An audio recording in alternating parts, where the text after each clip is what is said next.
Welcome to Mental Health Monday. My name is Mick Coyle. Coming up on the programme this week. Without even trying very hard, all these amazing things have happened and it pulled me out of my gloom. How important is that in terms of if people are feeling sad to think, well, actually, this sadness or this trauma or this is a journey in and of itself? I won't go into absolutely everything because we'll be here all day, but I didn't have time to heal from one thing before the next thing came. So it was like layer upon layer upon layer. And I'll be reminding you how you can make connections with mental health organisations within your community. It's Mental Health Monday. The home of the UK's conversation about mental health. Welcome to the Mental Health Monday podcast. It's brilliant to have you with us, and we've got a cracking conversation on the way. Recording this one in summer 2024 with the school holidays just getting underway. Done quite a lot of work this week around smartphone use and the effect that it has on children. And I always think that summer can be a particularly difficult point where, you know, sometimes we're at a bit of a loss around what we can do with the kids, who's looking after them and when and what they're up to. And so much of that time can be spent in screen time and looking at screens and being on screens and scrolling through things and all that kind of stuff. So a shout just right at the start for those parents who are able to make those plans to get out and about, to take part in those sporting activities, to go for the walks in the park. It can be difficult finding that time and that space.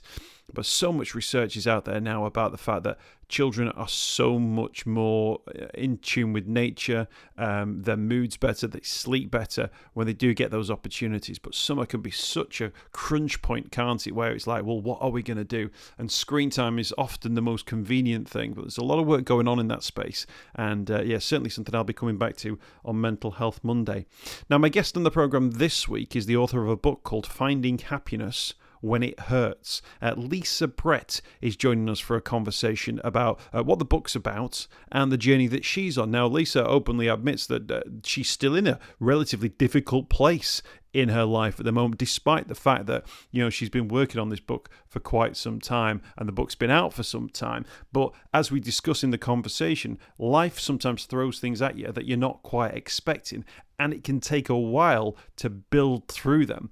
But actually, that's what the book's about. It's about finding a way through those difficult times, but also giving you the strength to sort of build your way back up to the place you want to be at, to find contentment again, even though things might have changed, things will have happened, life will have happened. But how are you going to come out the other side, and what's life going to look like for you at that point, and how can you be the best version of yourself at that point? So it's a really interesting conversation. Lisa is our guest on the program. We started off by talking about the fact that, no matter who we are or where we're from, we all find ourselves in difficult moments. Well, I think it's important that we are kind to ourselves, that we practice self-care. If we're feeling low, for whatever reason, let's not be hard on ourselves and let's not be self-critical, but having awareness and perspective is important. I think that's like a good foundation from which to start looking for ways to help yourself, because the more you can do to help yourself, the more empowering that is. And empowerment gives us the ability to continue moving forward when we are facing challenging times. There's a quote in your book, Finding Happiness When It Hurts, where you describe yourself at one point in your life as a microwaved zombie. Yeah. I went through, and to be honest, I still am going through, you've actually got me in the middle of it, a really dark time in my life. I think the best way to describe it is compounded grief and loss. This goes back about 15 years, and that encompasses a wide range of things. Family bereavement, bullying at work, which triggered me to leave work and set up a business, marital breakdown and divorce. And with divorce comes financial instability and insecurity, a whole range of things. There were health issues in my family. I won't go into absolutely everything because we'll be here all day, but I didn't have time to heal from one thing before the next thing came. So it was like layer upon layer upon layer. So it was very difficult. And actually, the book was published nearly 2 years ago. And I thought at that time, I'm coming out the other end.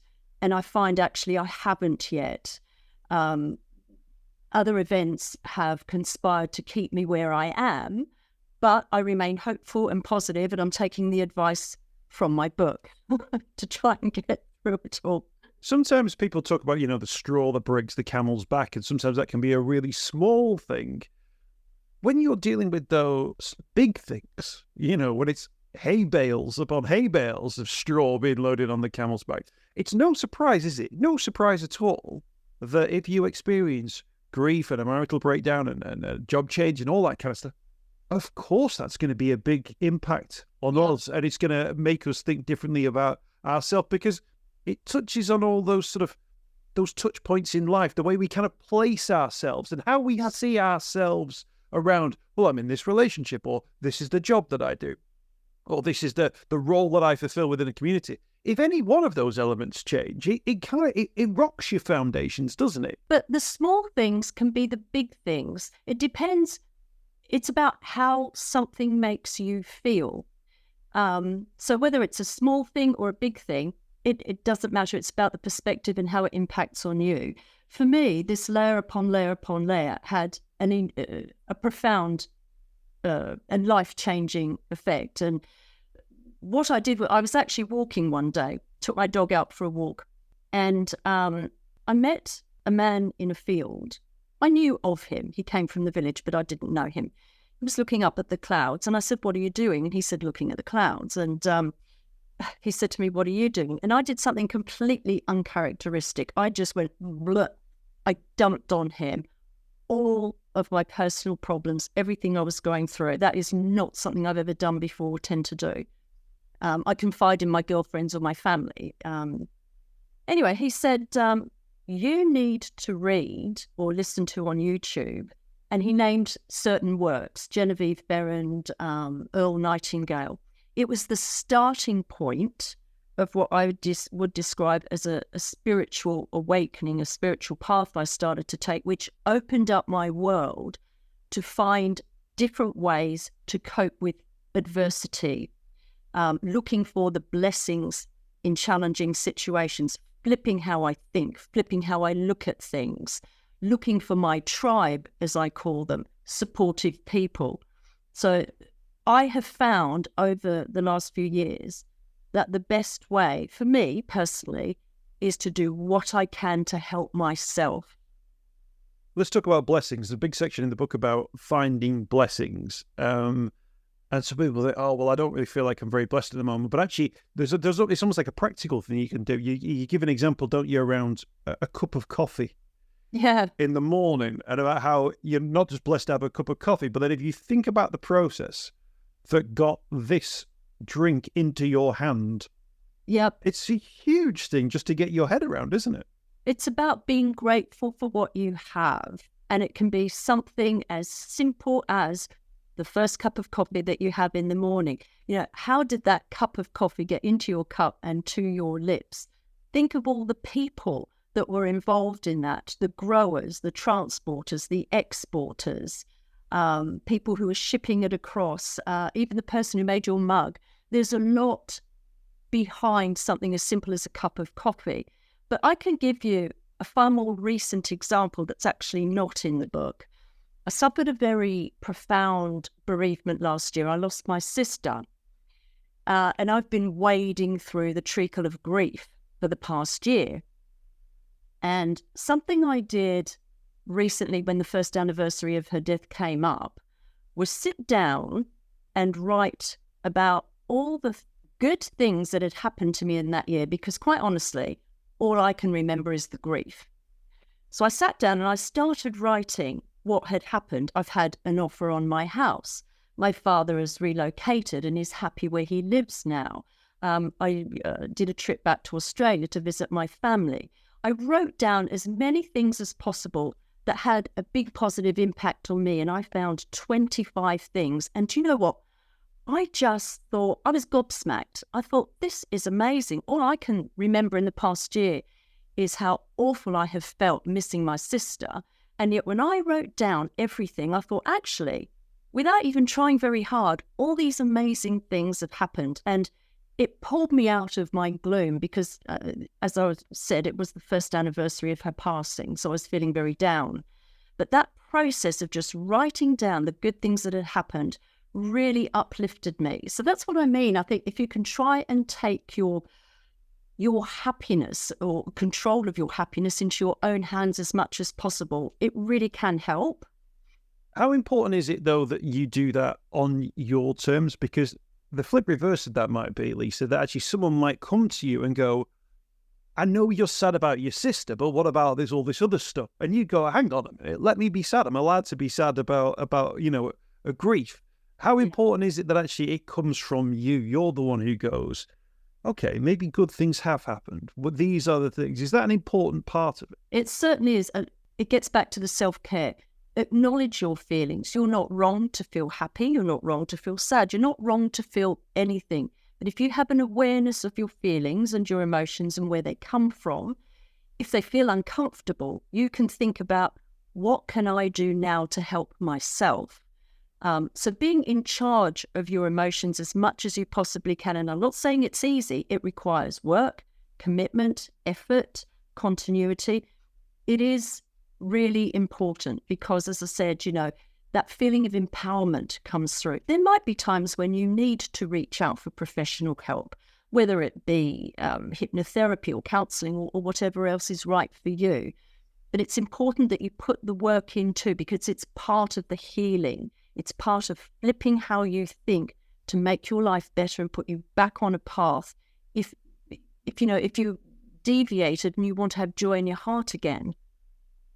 You mentioned grief, and grief comes up in the book. Can I ask about grief? Grief as a word is something that we associate with death of a loved one. Can I ask about grief, though, in slightly different terms? That grief can be a grief of a future which you thought you were going to have, but you're not going to have, or a plan which isn't going to come to pass. And grief is actually a bigger part of our lives than maybe we think, because it's not just about when we deal with the death of a loved one. No, grief and loss have many, many faces. When you lose a job or choose to leave a job because it doesn't feel right for you anymore, you lose the hopes and expectations you had for that job. You lose the contact with your colleagues. You lose the security of the income that was coming in. When you divorce, you lose your home, where you live. Sometimes you lose friends. Sometimes you choose to divest yourself of certain people in your life. Sometimes people leave. The loss of your home. Loss is anything that is important to you that you no longer have anymore. And grief can come from so many different things. As you said, it's not just about a person or a pet. It touches our personal and professional lives. If it was important to us and it's left or leaving, we suffer grief. And we have to find ways to get through that, whether it, in the first instance, reducing the intensity of feeling with the aim of reducing the duration of that feeling. I think it's very important in order to get us back on track where we can find happiness again, because at the end of the day, we all deserve happiness. That's what we want. Different things make us happy. Nobody likes being sad. So let's do what we can to help ourselves. Can I ask you about dealing with difficult moments in life, and they can come in many different forms and traumas and so on and so forth. The book doesn't say in those moments, look for happiness in all of those things. There's an element of understanding and not dwelling in that grief, but actually living through that grief and almost giving the brain time to comprehend a loss or a moment or whatever it is. How important is that in terms of, if people are feeling sad, to think, well, actually, this sadness or this trauma or this is a journey in and of itself. Let's not try and distract myself with something else that might make me happy, because there's a process there. Yeah, that could make you worse. I think the important thing is to try and feel into whatever is happening to you, but try and be aware that this too shall pass. So change is constant. Nothing stays the same. Good times don't stay the same. Bad times don't stay the same. Try and surrender to the moment and trust that you will come out the other end. There might be a different outcome than the one that you hoped for or wanted. Could be a better one. Doesn't mean it's going to be a worse one. And one of the things in my book is that there are many stories from people around the world who have suffered different challenges and obstacles, whether it be related to their health, losing work, illness, and they have managed to find the good in the bad, the blessings in adversity. And in a way, those stories validate what I'm saying, what I'm trying to get across, and the different mechanisms that you can use to get to the other side. There's a writer, Miranda Sawyer, and I heard her talking about dealing with life, and she was talking about it as from a point of view of somebody who was getting into sort of like her 50s, and then like it was like her expectations about what life would be like and preconceptions about where she thought she'd be at by that point and maybe where she was maybe at. And I thought it was really interesting when she talked about the preconceptions that you have on life are often based around frameworks that you've created yourself. So she used the example of that life was like a roller coaster, that it would get better and better and better. Then she'd hit retirement, and then eventually would all go downhill, sort of thing. Yeah. And then she said, as she got older, she realized that it wasn't. That it was a little bit up, then it was a little bit down, then it was up again. So it was still a roller coaster, but it didn't necessarily have the image in your mind. I think that so many of us, I think, have a preconceived idea maybe what's coming. People who say the phrase, "Oh, bad things always happen to me." What they're doing is that they always you're manifested if you say that. Yeah, they're almost filtering out and waiting for that so they can go, I told you so. And it always struck me there that idea of a preconception about what's to come does two things. One, it gives you a sense maybe of where you're going, and maybe helps you on the journey. But two, it then potentially gives you the opportunity to derail yourself a little bit, and then suddenly think that things are going wrong. Yeah. Not that things aren't necessarily going wrong, but just things are different to the way that you thought they were going to be. Yeah. Different isn't necessarily bad, though, is it? But I think we have to try and manage our expectations. And when our expectations are not met, maybe look at, why is this happening? It's happening maybe for me rather than to me. For instance, another recent example, it's not in the book, and it's something that could happen to anyone, is I have a gorgeous Labrador retriever. Actually, my book is dedicated to her. Her name is Daisy Boo. Now, I have a friend who looks after her when I need to go away. A few months ago, he said, "Look, I can no longer do that for you anymore." And he gave me his reasons. I was quite devastated. I thought, what am I going to do? She knows him. He looks after her well. Where does that leave me? And I thought, but do you know, what's happened since then has turned out to be much better, because I have some elderly friends who I met through dog walking. They have a large house, a large garden. They're at home all day. They don't want any payment, whereas my friend did accept payment. I give them a bottle of wine. So actually, the outcome is much better for me and much better for Daisy. So when things happen that are left of centre and we think, oh, I didn't want that, that's awful, I can't cope, maybe we don't see the blessing straight away. But as things unravel, if we give it time, if we go with the flow, and there's a reason for that phrase, maybe we come out a lot better. And there are many examples of that. There's a couple in the book, one about being bullied at work, where I felt that I just had to leave. And what I had my business is so much better than what I left behind. I couldn't see it at the time because I didn't know where I was going, but that's the benefit of hindsight. In terms of the experience that you've had and the way that people respond and the way that you can sort of accept those changes and deal with those changes. But people must say to you, Lisa, I don't have time to deal with it. If your dog walker's no longer, your dog sitter's no longer available, it's just another thing to do.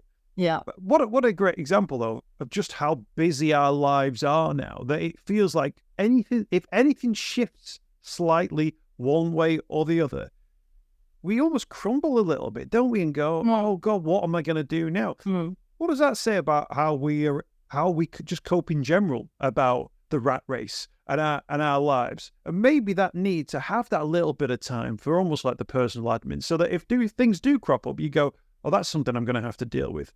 But I know that I've got time to deal with it, or maybe I've got time now to think of a few potential plans about what my options might be?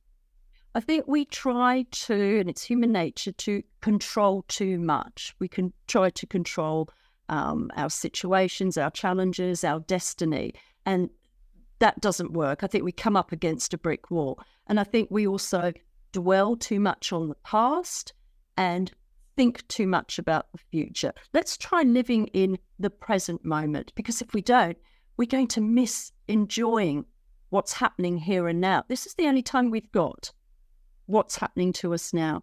So I think our fast-paced world doesn't help us. We need to step back from it a little bit and think about the things that can help us. Maybe there's a lot of talk about meditation. I've been meditating for years. I find it hugely helpful in my day-to-day life. It gives me time to sit still, to go within, to think. Solutions to problems can often come then. Spending time in nature. I think too many of us are disconnected from nature. We spend too much time with technology, sitting in front of computers, on our phones. Let's spend more time in nature. We're part of the same whole. It's almost like we need to go back to basics, draw breath, just relax and think. Huge that. How big a part is nature in your experience? Massive. I've always loved nature and animals. It's been a big part of my life, all of my life. But it's such a significant part that I actually, and this might sound a bit woo-woo to you, but I see messages in nature. If I'm outside with my dog and I'm trying to find the solution to a problem, I might look up at the clouds and I'll see an X in the sky, where two plane trails. And I'll think, right, I'm not supposed to do that thing that I'm thinking about. The way a leaf falls from a tree might give me an idea about something. The more in tune you are with yourself and nature, the more you're going to find the answers that you're looking for.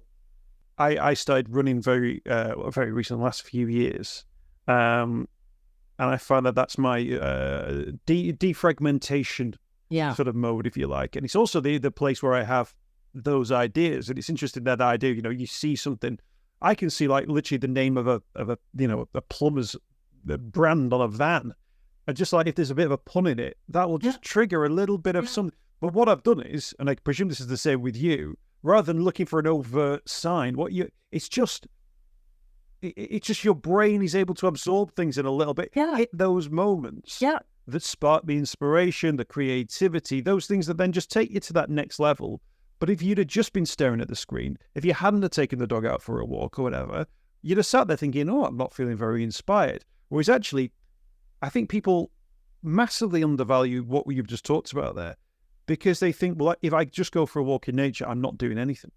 Oh, no, you're doing everything to help yourself. What you say is so true. And it's about being in touch with our intuition. And our intuition is really about our feelings. That's where we get guidance and direction. That's what the word red flag means. What's a red flag? It's when you get that feeling that something's not right, that doesn't feel right. So don't ignore it. That feeling has come in for a reason. Why is that feeling there? What is it doing to you? What do you need to examine? How do you need to act upon it? So it's about being in touch with our intuition, and being in nature that's why we talk about in the spiritual world, grounding in nature. That's often where you're going to be more in touch with your intuition. What, in terms of sort of the people you surround yourself in your life, can I ask you about sort of like, I think we almost sort of like toxic people who sort of dramas are sort of encompassing and so on and so on. It sounds like a silly question. Should we get them a copy of the book? Can you be saved from your own toxicity if you like? You have to want to. My personal experience is that such people are not interested in that because they don't acknowledge that they have a problem. So the problem is always somebody else. Someone else has caused it. It would be nice if, and again, I'm talking about my personal experience, so I'm not generalizing. It would be nice if such people felt that there would be some benefit to themselves and have a knock-on effect to others to learn more about greater awareness. I think it would be good for such people to read my book, but I'm not sure that they would. the book is really designed for people who are looking to find a path through difficulties, how they can use different tools, methods of thinking, awareness, perspective, hints, tips, and so on to be happy again, because that's all we want at the end of the day. Yeah, what I like about the fact is you can almost pick it up and just turn to a page and just sort of embrace whatever's happening in that. Yeah, you don't have to follow it page by page or chapter by chapter. And in fact, I was surprised at how many readers got back to me and said, I just flick through and choose a different section to read. Because there are real life stories, then there are little sort of anecdotes, and then there are what I call blessing bites, tips and reinforcers and so on. Then there are stories with a character that I've developed. So there's lots of different ways of getting into things. But that did surprise me when readers started saying, no, I just pick a page here and there and read. And of course, the sections are short as well. There's not reams and reams and reams of long chapters. And it's also not bogged down in theory, is it? There are a lot of practical steps as well. Can I actually just, in terms of that, now, and you talked about, still going through difficult times and coming up against challenges, what are those sort of go-tos that you have now, which are your, okay, just need to shift this slightly in my brain? What are those things that you now do? So one of the first things I'll do is meditate. And there's lots of different types of meditation. It's almost like being in a candy store. You've got a wide range, a huge selection. You've got visualizations, you've got transcendental meditation, you've got guided meditations, unguided meditations. The more you do, the more you'll find what's right for you or right for the situation that you're facing. I do a lot of journaling, writing down, or even speaking out. I talk a lot to myself when I'm out walking Daisy, so I'm sure the whole village hears me sometimes, because I find that speaking out is a good release and relief. I will seek guidance and support from people whom I trust, family, friends, and people I call my soul tribe, people who think and feel the way I do, spiritual people. I'm very, very big on practicing self-care, implementing healthy boundaries. I used to be a massive people pleaser, always putting others before myself. And that did not serve me well. My own needs, wants, and expectations were often crushed, my own fault, because I put others first. It's about making sure that my cup is full, because I can't help anyone else until my cup's full. It's a bit like when you're on a plane. If there's an incident and the oxygen mask drops, you're expected to put the mask on yourself first before your child or vulnerable person sitting next to you. It's the same principle. Look after yourself. It's not selfish, it's selfless. So I'm very, very big on practicing self-care, giving myself time, managing my expectations, going with the flow where I can, knowing myself better, and flipping the way I think when bad things happen. So another recent example, my brother-in-law, upon my sister's death, is now returning to Mexico. He's been here for 25 years. He's like a brother to me. I don't want him to go. I'll miss him to bits. And it looks like he's flying next month. So I'm feeling unsettled about it. But I'm trying to think, that's okay. When he's there and he's got his own place and he's settled and sorted, I'll go and visit him. He's told me he's going to come back and visit me. So I'm trying to think along the lines of, yes, his situation and my situation are changing, but it doesn't change the bond that we have, the connection that we have. We both still have Jane, my sister, in our hearts. So I'm trying to think, this is not a negative thing. It's just a deviation from the path that we're on. Absolutely. Great advice. Finding Happiness When It Hurts. It's a book that's available now. I'll put a link in the podcast notes. If that's okay, Lisa. And people can find out some more information about that. But thank you so much for joining me today. Thank you for speaking to us on Mental Health Monday.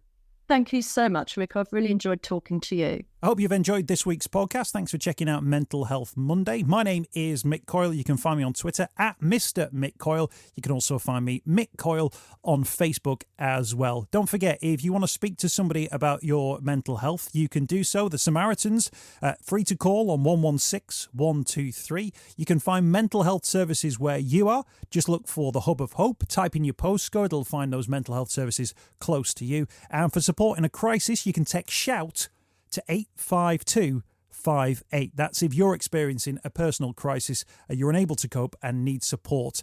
Shout to 85258. That's a text line. Do get involved in those services. In an absolute emergency, always remember the number to call is 999. Thanks for downloading the podcast this week. We'll be back next week with more Mental Health Monday.